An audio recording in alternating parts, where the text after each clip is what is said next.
winds 15 to 20 knots with gusts up to 25 knots.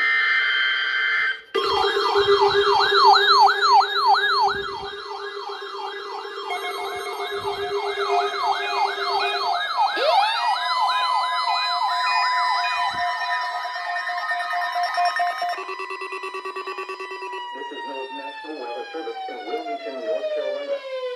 The preceding signal was a test of the weather radio station, KHB31's public warning system. During potentially dangerous weather situations, specially built receivers can be automatically activated by the signal to warn of the impending danger. Tests of the signal and receiver performance are normally conducted between the hours of 11 and noon each Wednesday.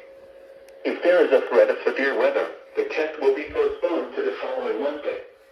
To provide the most consistent and dependable warning service possible, the warning alarm will be activated for hazardous watches and warnings for the following counties in southeast North Carolina: Bladen, Brunswick, Columbus, Pender, and New Hanover.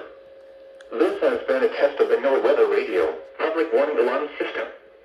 We now return you to the normal program schedule.